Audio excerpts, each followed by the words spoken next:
Hey guys, figured I'd make a little video of just a little walk around the food forest gardens, doing a little fertilization.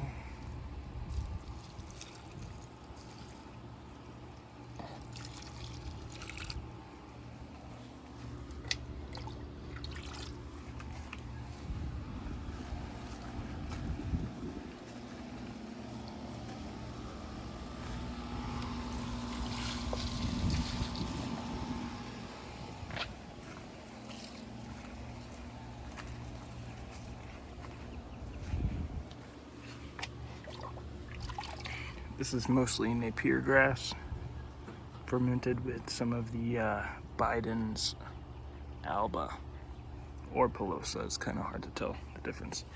It's this plant right here.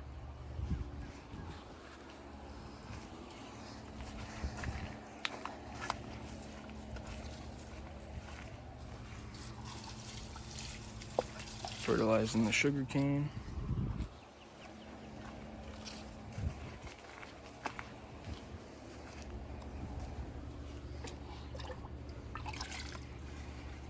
Now that I've got the rabbit, I'm doing a lot of daily fertilization, just spot fertilizing. A little bit for the cassava, so I'm not having to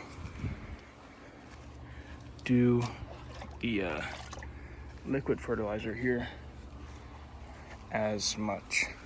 Still doing it, but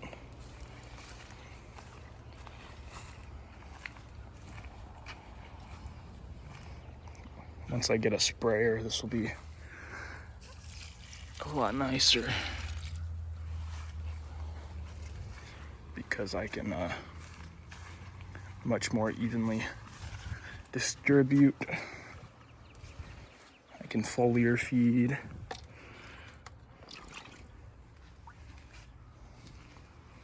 I also have a watering can and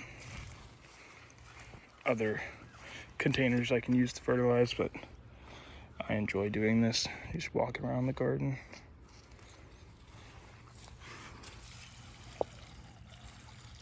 More cassava.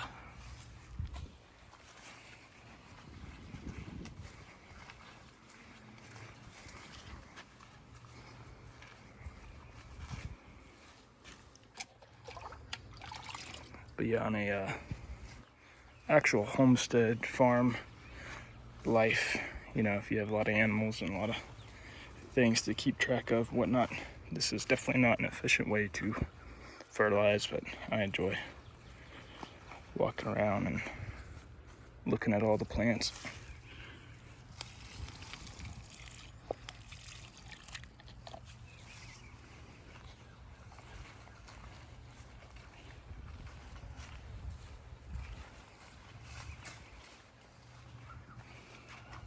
I'll do some more fertilizing here in a bit, but for this video's sake, I'll do a little chop of the Napier grass clumps and feed it to the bananas over there. So it's pretty simple. With the Napier grass stand, since they're in a clump, you can pretty much get the whole clump in one swing with the machete. Almost.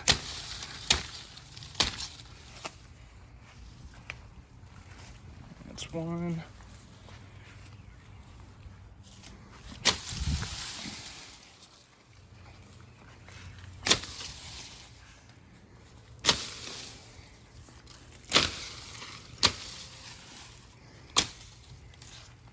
That's two.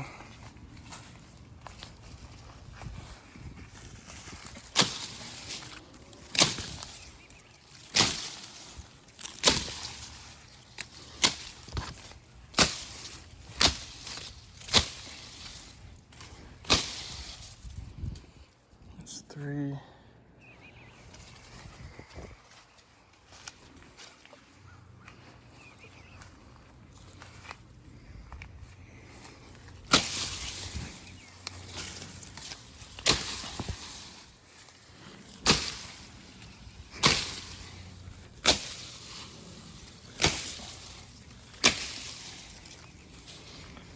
4.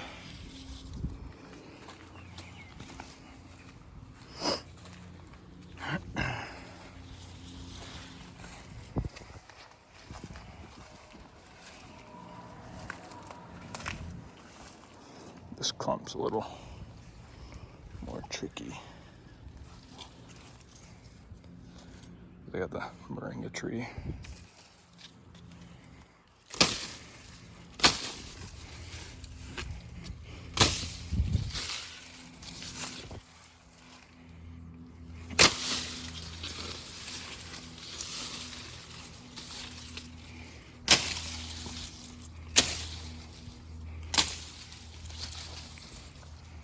All right. So now I'm gonna put my machete up so I don't trip on it or anything.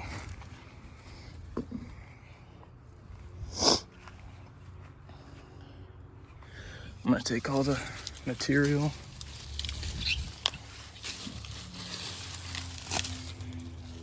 put it over here by the banana.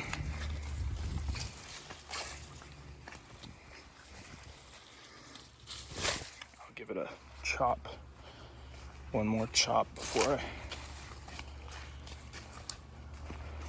place it around the banana.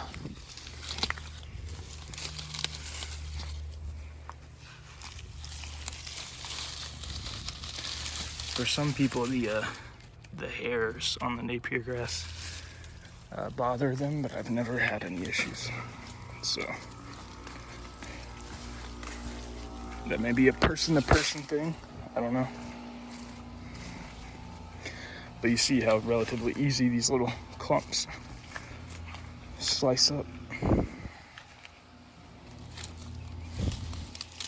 So in an agroforestry setting, if you had this, a hedgerow of these or whatever, you could tell that it'd be easy to harvest your own mulch.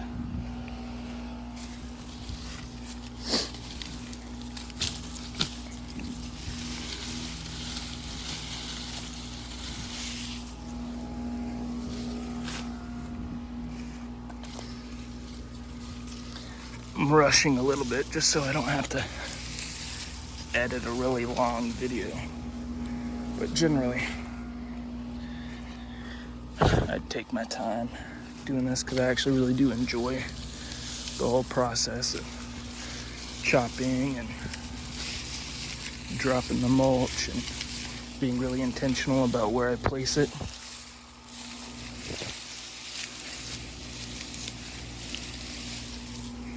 But I wanted to show in real time how easy it is to harvest your own mulch with Napier grass.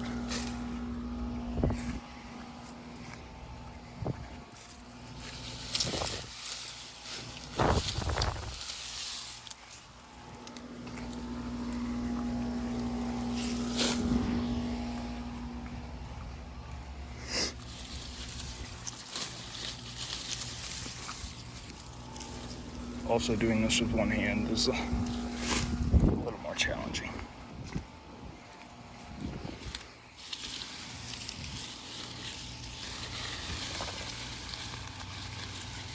Some beautiful mulch material, the purple Napier grass.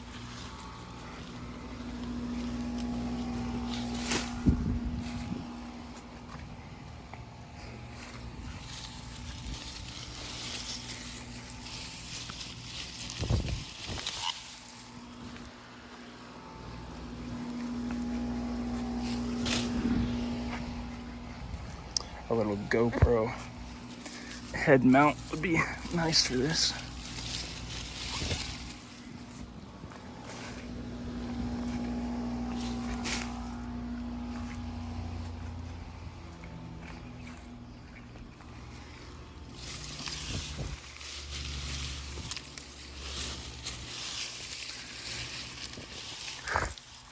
Now you may think, you know,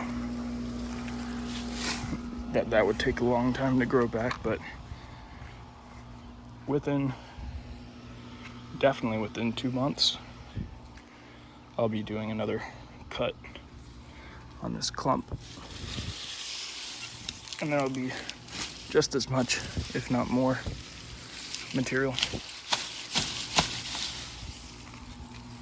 Ooh, that one had some roots on it. I'll have to fix that one.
What are we at, 11, 12 minutes?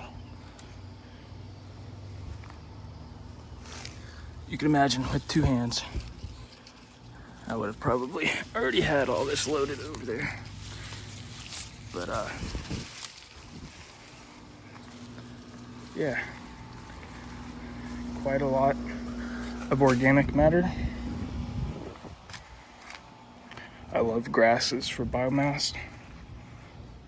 They just chop up really easy.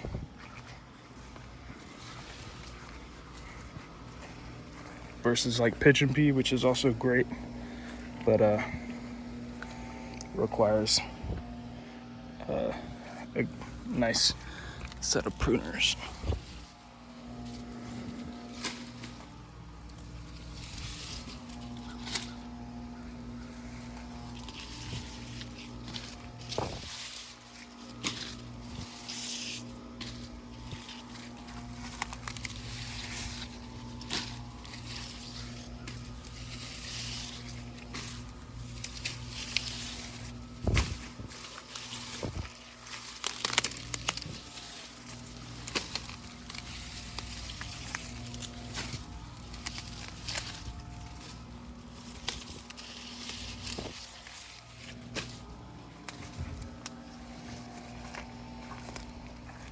All right.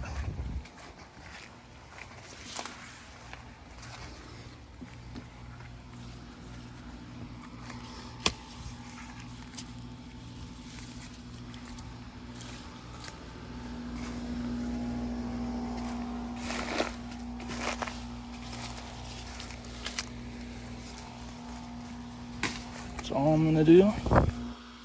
Let's take a couple of whacks.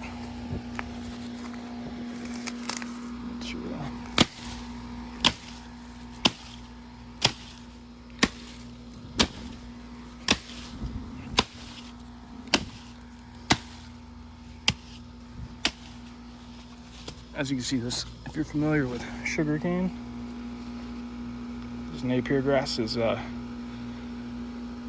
very similar in structure, holds a lot of water.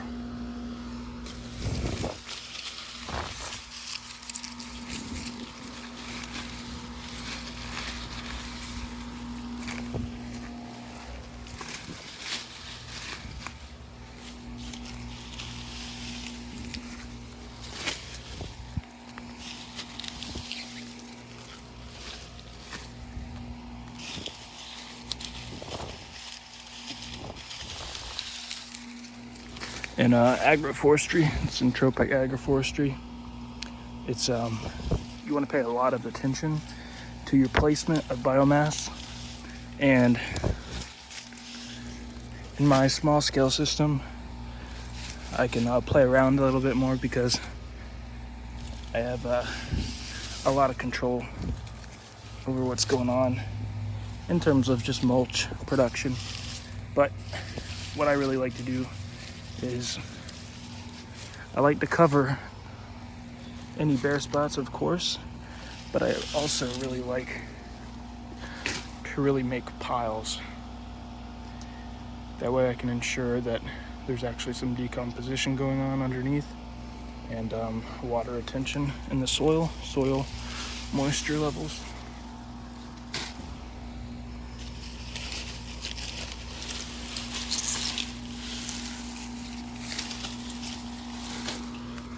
Chop.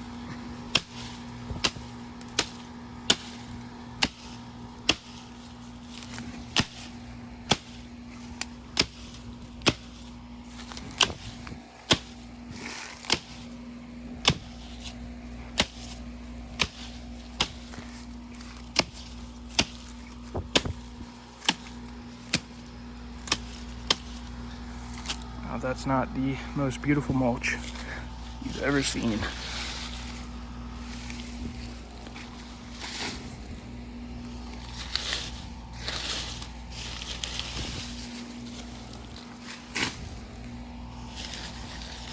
Now ideally, this is up my alley, you know, ultra low cost, effective means of chop and drop.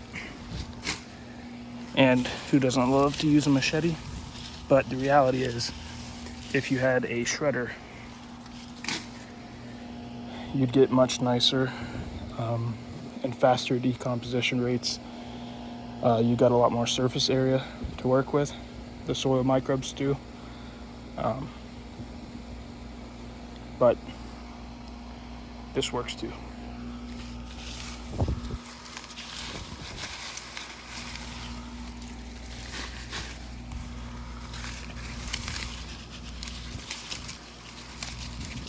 And I don't know who else can relate that's into food forests, but this is just a lot of fun.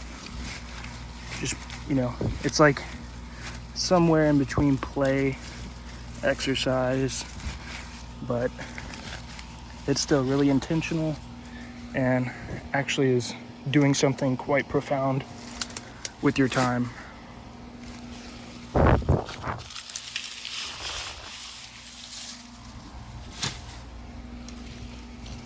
Chop.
If anyone's still watching the video, I really appreciate you, and I totally don't blame anybody that clicks off, because how exciting can this be to watch in reality? But I enjoy it, so.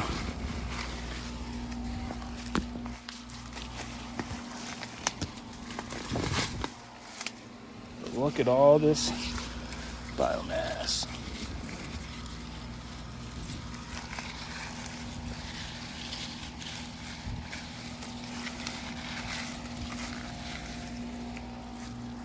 Clean that up a little bit more, but you get the point. It's a solid amount of mulch.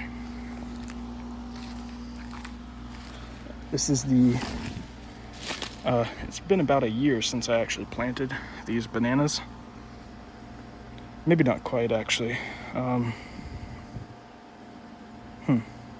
don't know, I'd have to look back and see, but been mulching and mulching. This is Grenade, and this is Orinoco, or commonly called the burro banana, or burro banana. But you can see I got a little pop right here, as well as you can see a tiny one right there.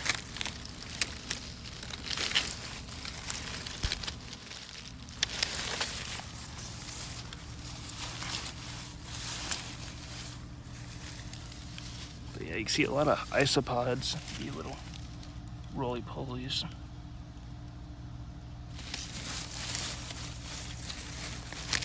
Going to town. And that's actually an observation I've had this year, is I've noticed a lot more isopods, the little roly-polies, more than ever. And I think that's just because I'm finally getting enough mulch material to house a healthy population of them. But yep, decent amount of biomass. And this will actually come down, but not for probably another, I don't know, month. I'm waiting for this hedge right here to come in to get about that size. Same with, it's hard to see, but there's another hedgerow right here that's coming up. So yeah, I hope you enjoyed that. I know I did. And I hope you guys are having a good day. Peace.